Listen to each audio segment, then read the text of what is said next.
दोस्तों, भारतीय उपमहाद्वीप में पुरोहितवाद या ब्राह्मणवाद अपने चरम पर था, जिससे जातिगत भेदभाव बढ़ा। परिणाम स्वरूप निचले वर्गों का बहुत शोषण हुआ। तो अब जरूरत थी एक ऐसे मोड़ की जो हिंदू संस्कृति को संगठित करे, जाति भेद को खत्म करे, ब्राह्मणवाद को खत्म करे, पाखंड युक्त भक्ति को खत्म करे और ईश्वर प्राप्ति या मोक्ष प्राप्ति का एक ऐसा हमें मार्ग दिखे जिससे न तो सामाजिक भेद हो और न ही जातिगत भेद हो। इस मोड़ को भक्ति आंदोलन के नाम से जाना जाता है, जो 6ठी से 9वीं शताब्दी तक दक्षिण भारत में सक्रिय रहा था। इसमें अलवार व नयनार संतों की मान्यताओं और शिक्षाओं को विशेष महत्वपूर्ण माना जाता है। चूंकि यह उपमहाद्वीप में धार्मिकता का एक निर्णायक मोड़ था, इसलिए आपकी परीक्षा की दृष्टि से भी अति महत्वपूर्ण है। तो चलो जानते हैं अलवार व नयनारों के बारे में। तो आज की हमारी ये क्लास जिसमें हम अलवार और नयनारों के बारे में पढ़ने जा रहे हैं, क्लास 12th हिस्ट्री की बुक का चैप्टर है भक्ति आंदोलन। इस भक्ति आंदोलन के चैप्टर से आज की क्लास में हम जो कवर करेंगे वो आपके इस चैप्टर से जिस प्रकार के भी क्वेश्चन आपके एग्जाम में आएंगे वहां पर आप अपने मार्क्स को हासिल कर सकते हो। इसलिए क्लास आप सबके लिए बहुत ही महत्वपूर्ण, बड़ी ही इंपॉर्टेंट हो जाती है। तो चलो शुरुआत करते हैं हमारी इस क्लास की और पढ़ते हैं हम आगे और बढ़ते हैं हम आगे। देखिए, सबसे पहले हम भक्ति आंदोलन का जो परिचय है, परिचय के बारे में बातचीत करेंगे, यानी कि हम इंट्रोडक्शन के बारे में बातचीत करते हैं। जैसा कि मैंने आपको इंट्रोडक्शन में ही बताया था कि भक्ति आंदोलन जो है ये दक्षिण भारत में सक्रिय रूप से 6ठी से लेकर 9वीं शताब्दी तक रहा था। अब क्या क्या है इसके परिचय में वो भी हम जान लेते हैं। 6ठी से 9वीं शताब्दी में दक्षिण भारत से इसकी शुरुआत होती है। भगवान से निकटतम प्रेम के ऊपर जोर दिया जाता है, यानी जो संत थे, अलवार और नयनार जो संत थे, उन्होंने जो ये मूर्ति पूजा वगैरह होती है कि भाई मूर्ति पूजा करो, बलि देने से ही आपको ईश्वर की प्राप्ति होती है, ईश्वर आपके ऊपर आशीर्वाद बरसाते हैं, इन बातों को गलत ठहराया इन्होंने और इन्होंने भगवान से निष्कपट प्रेम पर जोर और निकटतम प्रेम जो है उसके ऊपर अधिक जोर दिया था। अब निष्कपट और निकटतम, निष्कपट तो ये हो गया कि कोई कपट नहीं होना चाहिए, है ना। यूं सोचते हैं कि हम बहुत बड़े मंदिर में जाके आएंगे तभी जाके भगवान का आशीर्वाद हमारे ऊपर आएगा, नहीं, ऐसा नहीं। आप मन में प्रेम भाव से रहो। आगे हम देखिए, आपको चैप्टर में बहुत अच्छी अच्छी बातें सीखने को मिलेगी। हम देखते हैं क्या क्या बातें हैं। जाति भेद और पुरोहितवाद का विरोध किया जाए। देखो, उस समय पुरोहितवाद जो है ये अपने चरम पे था। अब आप कहेंगे सर ये पुरोहितवाद क्या था? यानी पुरोहित जो थे इनकी बातों का ही वर्चस्व था, इनकी बातें ही हमेशा सर्वोपरि मानी जाती थी कि इन्होंने जो कह दिया वो बिल्कुल सही है। अगर इन्होंने कह दिया भैंसे की बलि देनी है तो हमें एक सजीव जानवर को मारना ही पड़ेगा। यानी कि हिंसक गतिविधियां जो हैं ये उस समय बढ़ रही थी। हिंसक गतिविधियां जो हैं इनको भी बढ़ावा मिल रहा था। इन चीजों को मद्देनजर रखते हुए हमारे कुछ संतों ने एक अच्छी शुरुआत की जिसे हम भक्ति आंदोलन कहते हैं। इसके बाद opposed caste discrimination and priestly dominance. Alvar कौन थे? ये विष्णु भक्त थे। और नयनार कौन थे? ये शिव भक्त थे। क्यों? खास करके इस क्लास में हम अलवार और नयनारों के बारे में ही पढ़ने वाले हैं।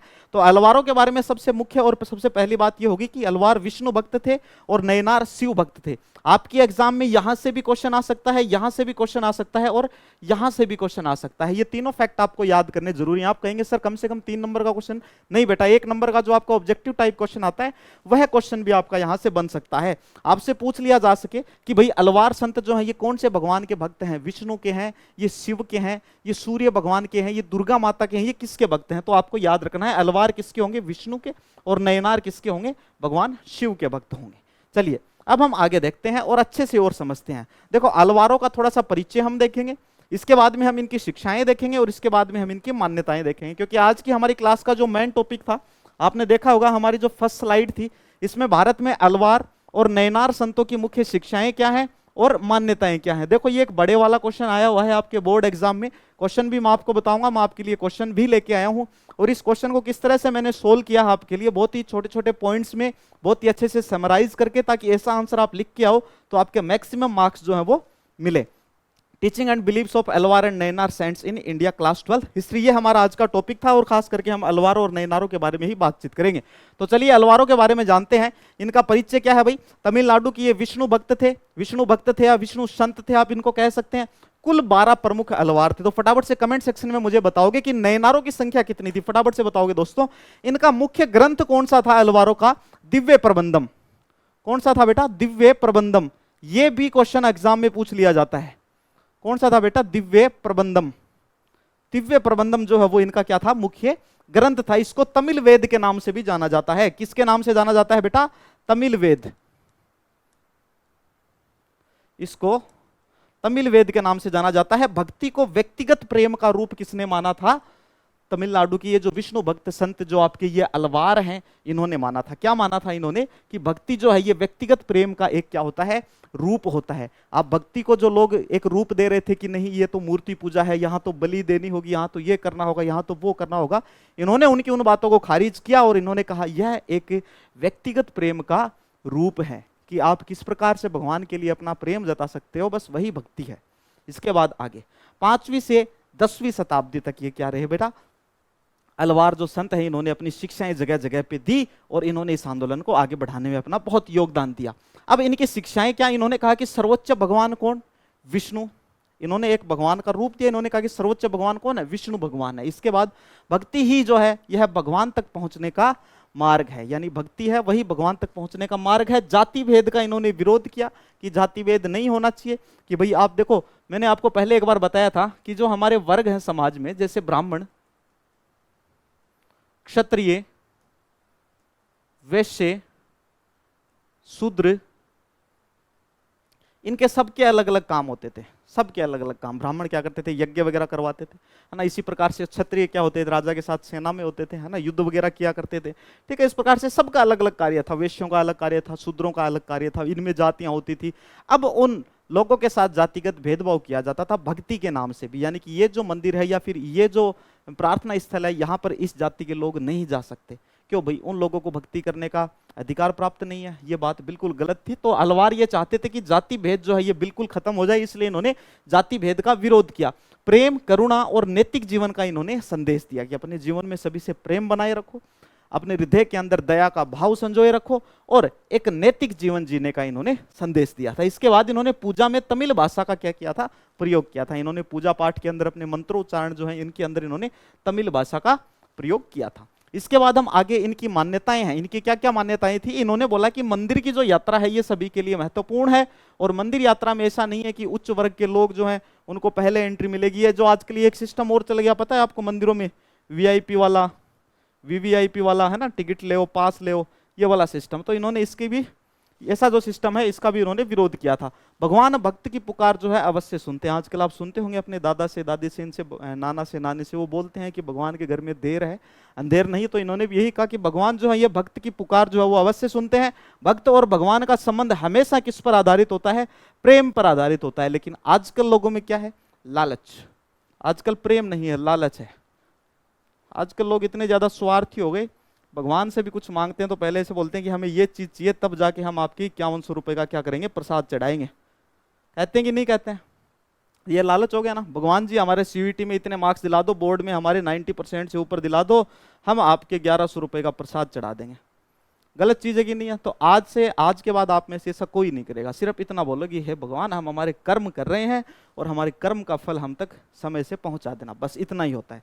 विष्णु भक्ति मुक्ति का एकमात्र रास्ता इन्होंने बताया कि अगर मुक्ति चाहिए तो उसका एकमात्र रास्ता कौन सा है? विष्णु भक्ति। अच्छा, एक फैक्ट आपने, एक वर्ड आपने काफी बार सुना होगा, मोक्ष प्राप्ति। मोक्ष प्राप्ति। अब ये मैं आपको सभी को क्लियर कर देता हूं क्योंकि इसमें आप में से बहुत सारे बच्चे जो हैं वो हमेशा कंफ्यूज रहते हैं कि ये मोक्ष प्राप्ति क्या होता है।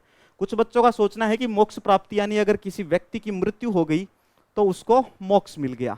नहीं, मोक्ष प्राप्ति और जो पुनर्जन्म है, मोक्ष प्राप्ति और पुनर्जन्म, यहां लिख देता हूं मैं, ये दोनों एक दूसरे से संबंधित हैं। किस प्रकार से? देखो, अगर मैं कहता हूं कि मेरे शरीर को मोक्ष प्राप्त हो जाए, मेरी आत्मा को मोक्ष की प्राप्ति हो जाए, तो इसका मतलब है कि मेरा वापस से जो है वो जन्म ना हो, यानी मेरा पुनर्जन्म ना हो, मेरे जन्म इसी शरीर के साथ अंत हो जाए और मुझे मोक्ष की प्राप्ति हो जाए, मेरी आत्मा को मोक्ष मिल जाए। वो तो होता है मोक्ष प्राप्ति और पुनर्जन्म। अच्छा देखो, पुनर्जन्म के बारे में आपने यही तो सुना है हमेशा। ये तो एक छोटा सा फैक्ट और सभी समझ सकते हैं। जैसे आज जो है हमारी आत्मा एक मानव शरीर में है, कल हो सकता है कि दोबारा से जन्म हो और ये शरीर बदल जाए, ये किसी जानवर का शरीर हो जाए या कोई और सजीव। लेकिन मोक्ष का मतलब होता है कि अगर अब ये शरीर नश्वर हो जाता है तो उसके बाद हमारी आत्मा किसी के भी शरीर में ना जाए और बस यहीं पर हमें मोक्ष की प्राप्ति हो जाए। ये होता है मोक्ष प्राप्त। तो आप क्लियर हैं, सभी समझ गए होंगे मोक्ष प्राप्ति क्या होता है। तो इन्होंने कहा कि विष्णु भक्ति जो है यही मुक्ति का एकमात्र रास्ता है कि आप विष्णु की भक्ति करोगे तो आपके शरीर को मुक्ति मिल जाएगी। आत्मा को मुक्ति मिल जाएगी। अब थोड़ा सा हम नयनारों के बारे में जानते हैं। ये जो है ये शिव भक्त थे। अलवार कौन थे? विष्णु भक्त थे। और ये कौन से थे? शिव भक्त थे। इनकी संख्या थी 63 और अलवारों की संख्या कितनी थी बेटा? 12 थी या 14 थी? फटाफट से लिख दो, देखें कमेंट सेक्शन में किस किस को याद है। इनका मुख्य ग्रंथ कौन सा था? तेवरम था। दोनों के ग्रंथों के नाम आपको याद रखने हैं। इनका मुख्य ग्रंथ तेवरम था और अलवारों जो अलवार थे उनका मुख्य ग्रंथ कौन सा था मेरे बच्चों? अलवारों का कौन सा था? दिव्य प्रबंधम। इनका था दिव्य प्रबंधम। दिव्य प्रबंधम जिसे क्या बोला जाता है? तमिल वेद भी बोला जाता है। तो एग्जाम में एमसीक्यू क्वेश्चन भी पूछा जा सकता है आपसे कि निम्नलिखित में से किस ग्रंथ को तमिल वेद कहा जाता है। ऑप्शन में आपको तेवरम भी मिलेगा, ऑप्शन में आपको दिव्य प्रबंधम। राइट आंसर कौन सा होगा बच्चों? दिव्य प्रबंधम होगा। क्लियर है सभी को?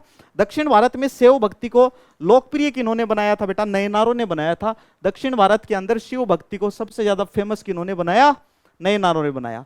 6वीं से लेकर 8वीं शताब्दी तक। शिक्षाएं इनकी क्या थी? शिव को ये सर्वोच्च देवता मानते थे। जिस प्रकार से अलवार विष्णु को मानते थे उस प्रकार से नयनार शिव को अपना सर्वोच्च देवता मानते थे। ये चीज अच्छे से क्लियर कर लेना, दोनों को आपस में चेंज मत कर देना। कभी अलवारों के लिए आप शिव लिख दो और नयनारों के लिए आप क्या लिख दो? विष्णु लिख दो। वहीं पर गलत हो जाएगा, एग्जामिनर आगे आपके आंसर को पढ़ेगा भी नहीं। इसलिए ये मुख्य मुख्य बातें आपको अच्छे से याद रखनी है और बाद में जब आंसर राइटिंग करो तो इन चीजों को धीरे धीरे धीरे धीरे जोड़ते जाओ, बढ़ाते जाओ। आपका आंसर 8 नंबर वाला जो क्वेश्चन आता है ना उसमें भी सेट बैठ जाएगा, फिट बैठ जाएगा। तो इस तरह के आप पॉइंट्स बना बना के पढ़ाया करो। अब आज के बाद मेरी जितनी भी क्लासेस होंगी आपके लिए वो इसी प्रकार के होंगे कि मैं आपको बड़े बड़े क्वेश्चन जो हैं उनके आंसर की तैयारी कराऊं ताकि आपके छोटे वाले आंसर जो है वो 100% सही हो जाएं और बड़े क्वेश्चन जो है उनका आंसर लिखना भी आप सीख जाओ। तो मुझसे जुड़े रहेंगे, चैनल से जुड़े रहेंगे। जिन्होंने सब्सक्राइब नहीं किया फटाफट से सब्सक्राइब जरूर कर लेंगे। शिक्षाएं जैसे शिव को इन्होंने सर्वोच्च देवता माना, भक्ति तपस्या और सेवा पर भी इन्होंने जोर दिया। जाति भेद और सामाजिक असमानता का विरोध किन्होंने किया था? अलवारों ने भी किया था और नयनारों ने भी किया है। ईमानदार और सरल जीवन की प्रेरणा उन्होंने भी दी थी और इन्होंने भी दिया। तो यहां पर इनकी शिक्षाओं में समानताएं हमें देखने को मिलती हैं। मान्यताओं में देखें तो ये शिवलिंग की उपासना करते हैं। नयनारों ने कहा कि भाई शिव सर्वोच्च देवता है, शिव की पूजा करो, इसलिए इन्होंने कहा कि शिव की उपासना करना जरूरी है। और अलवारों ने कहा कि मंदिर में जाना अनिवार्य है। पूर्ण समर्पण और आस्था रखना जरूरी है। इन्होंने कहा कि अपना पूर्ण समर्पण रखो और भगवान के अंदर आस्था रखो। ऐसा नहीं आपने कुछ मांग लिया आपको ना मिला तो फिर आप पीठ पीछे गालियां निकाल रहे हो, वो बिल्कुल गलत बात हो जाएगी। भाई ईश्वर के लिए, ईश्वर में आपको आस्था रखनी है। भक्ति से जन्म मरण के चक्र से क्या मिलती है बेटा? मुक्ति मिलती है। और ये बात उन्होंने भी कही थी, जन्म मरण का चक्र जो है इससे मुक्ति मिलती है, यानी कि मोक्ष की प्राप्ति होती है। मोक्ष की प्राप्ति यानी कभी दोबारा आपकी आत्मा का जन्म ही नहीं होता। सभी जातियों के लोगों की भागीदारी, इन्होंने कहा कि सभी जाति जो हैं उन सभी जातियों के लोगों की भागीदारी होनी चाहिए पूजा पाठ के अंदर। शिव को ये एक योद्धा और एक रक्षक के रूप में हमेशा देखते हैं। तो जो नयनार संत हैं इन्होंने शिव जी को हमेशा एक योद्धा के रूप में अर्थात एक रक्षक के रूप में इन्होंने देखा। अब हम आगे देखते हैं अलवार व नयनारों का सामाजिक योगदान क्या, अलवार और नयनारों की समानता क्या है और निष्कर्ष जो है इसका वो देखते हैं जो हमने आज पढ़ा है। तो एग्जाम में छोटा क्वेश्चन आ जाए कि भारत के अलवार और नयनार संत जो है इनका सामाजिक योगदान लिखो, तो कुछ छोटे छोटे पॉइंट्स जो है वो मैंने आपको बता दिए हैं, फटाफट से स्क्रीनशॉट ले लेंगे। ऐसा क्वेश्चन आपके बोर्ड में आ सकता है। स्थानीय भाषा यानी तमिल भाषा में इनका भक्ति साहित्य था। जैसे 2 ग्रंथ हमने देखे थे। अब जैसे ये लाइन आपने लिख दी छोटे वाले क्वेश्चन में, तो आप फॉर एग्जाम्पल आप इसमें जैसे करके लिख सकते हैं दिव्य प्रबंधम लिख सकते हैं कि नहीं बताओ? ऐसी चीजें आपको ऐड ऑन करनी है। तेवरम, ऐसी चीजें आपको ऐड ऑन करनी है। इसके आगे ब्रैकेट में अगर आप लिख देते हो तमिल वेद, एग्जामिनर इस आंसर को पढ़ते ही ऐसे फेंक के मारेगा आपके लिए नंबर की, यार इस बच्चे को नंबर दे दो, इसको तो सब पता है। तो इसलिए अपन छोटे छोटे पॉइंट्स पे काम करेंगे ताकि आंसर राइटिंग जो, अरे सेंटेंस बनाने तो आपको आते ही हैं, आपको कोई पॉइंट्स दे दे तो सेंटेंस तो आप बना ही लोगे। बस वो पॉइंट्स जो है इजी वे में मैं आप तक डिलीवर करूंगा, बस आप जो है रेगुलर जुड़े रहिए। भक्ति संदेश जनता तक पहुंचाया, ये इनका सामाजिक योगदान था। समाज में सबके लिए इन्होंने भक्ति का संदेश पहुंचाया। ऐसे नहीं है कोई निचले तबके का व्यक्ति है उसके पास में संदेश नहीं पहुंचना चाहिए, भाई उसके पास मैसेज ही नहीं जाना चाहिए, नहीं, सभी के लिए व्हाट्सएप ग्रुप बना लिया, सभी के लिए मैसेज डिलीवर किया। मजाक की बात थी, उस समय मोबाइल या व्हाट्सएप जैसा कुछ भी नहीं था भाई। जाति आधारित कठोरता का इन्होंने विरोध किया था। जाति जो भेदभाव था, जाति आधारित जो कठोरता थी उसका इन्होंने विरोध किया। मंदिरों को इन्होंने सांस्कृतिक केंद्र बनाया था, कल्चरल सेंटर बनाया। किनको बेटा? मंदिरों को। हिंदू धर्म को एकजुट करने में इन्होंने मुख्य भूमिका निभाई थी। इसके बाद इनमें समानताएं क्या थी? दोनों ही दक्षिण भारत के भक्ति संत थे। जटिल वैदिक कर्मकांड का इन्होंने क्या किया था? विरोध किया था। वैदिक कर्मकांड जैसे मैंने आपको बताया था पशु बलि, नर बलि, पशु बलि हो गई आपकी, नर बलि हो गई, टोटके वगैरह हो गए। तो ये जो चीजें थी वैदिक कर्मकांड थी, इनका इन्होंने क्या किया था, घोर विरोध किया था। इसमें आप मूर्ति पूजा को भी इंक्लूड कर सकते हो। मूर्ति पूजा, व्यक्तिगत भक्ति पर इन्होंने क्या दिया था, जोर दिया था। सभी जातियों के लिए भक्ति क्या है, समान है। गीतों और कविताओं के द्वारा इन्होंने अपने संदेश फैलाए थे। गीतों के द्वारा, कविताओं के द्वारा इन्होंने क्या किया, अपने भक्ति संदेश जो है वो चारों तरफ इन्होंने फैलाए। अब हमारे इस लेक्चर का जो निष्कर्ष है, जो कंक्लूजन है, वो हम देखते हैं।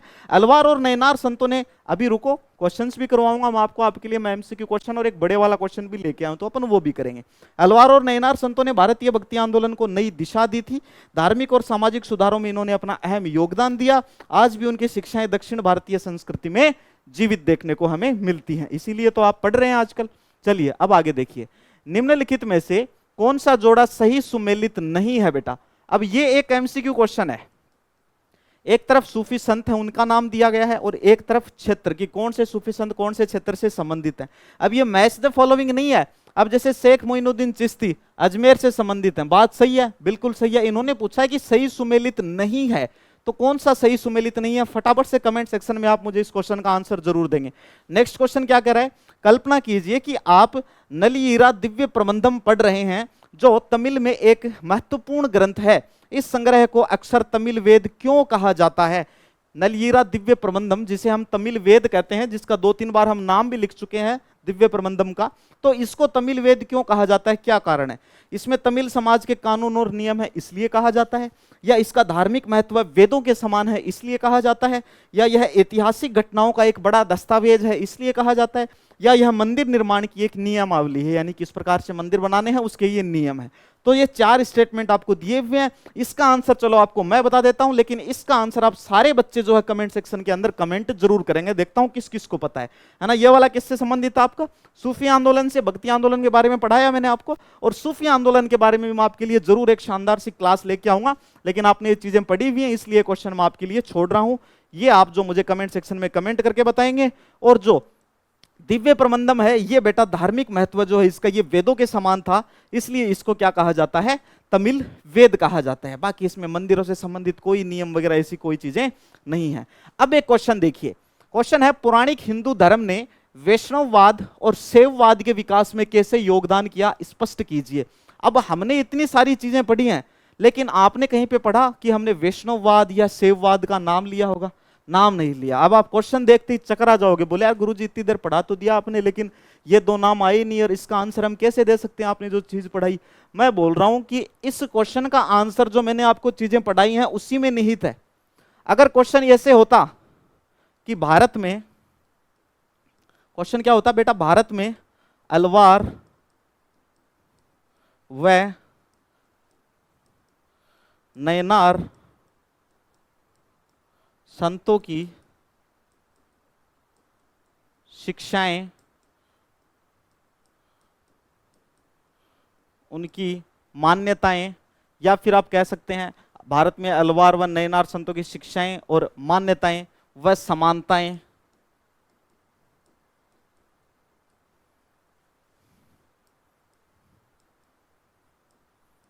किस प्रकार से धार्मिक विकास में, किस प्रकार से, देखो कितना लंबा क्वेश्चन बन गया, धार्मिक विकास में योगदान करती हैं, विश्लेषण कीजिए। योगदान करती हैं, विश्लेषण करो। और ये लो 10 नंबर का क्वेश्चन, लो करो। 10 का तो नहीं आता, आपके 8 का आता है, 8 नंबर का क्वेश्चन है ना। 8 का मान लो, 10 का मान लो, इसको ही थोड़ा सा छोटा करके लिख दूं तो यही क्वेश्चन कितने नंबर का हो जाएगा, 3 नंबर का हो जाएगा। बेटा इसका जो आंसर है, अब ये बात तो मानते हो कि इसका जो आंसर है नीचे वाले क्वेश्चन का, वो अभी हमने पढ़ा है, किया है हमने, तो वही आंसर किसका है, इस क्वेश्चन का आंसर है, वही आंसर इस क्वेश्चन का है।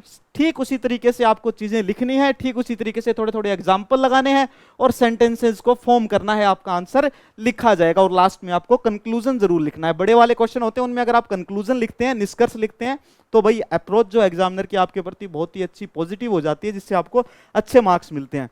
तो ये क्वेश्चन जो है इसको सोल्व करने की आप सभी बच्चे प्रैक्टिस करेंगे। इस क्वेश्चन को जो इस क्वेश्चन का आंसर लिख लेंगे कमेंट सेक्शन में मुझे बताएंगे कि सर हमने इसका आंसर लिख लिया, या हो सकता है कमेंट सेक्शन में आप लिख पाओ तो कमेंट सेक्शन में इसका आंसर आप लिख देना। हिंदी मीडियम में लिखो चाहे इंग्लिश मीडियम में लिखो, मैं खुद रीड आउट करूंगा। किस किस बच्चे ने जो क्वेश्चन पूछे मैंने उनका आंसर किया मैं खुद रीड आउट करूंगा, और अगले सेशन में हम उसे डिस्कस भी जरूर करेंगे। तो दोस्तों जुड़े रहिए हिमालय एजुहब के इस परिवार के साथ में, हाथ से हाथ मिलाकर आगे बढ़ेंगे, आपकी सफलता को सुनिश्चित करेंगे, बोर्ड्स में आपको अच्छे अंक दिलवाएंगे, साथ में CUET के थ्रू आपका देश की अच्छी यूनिवर्सिटी में एडमिशन करवाएंगे। जल्दी मिलते हैं नेक्स्ट सेशन में, तब तक के लिए थैंक यू वेरी मच।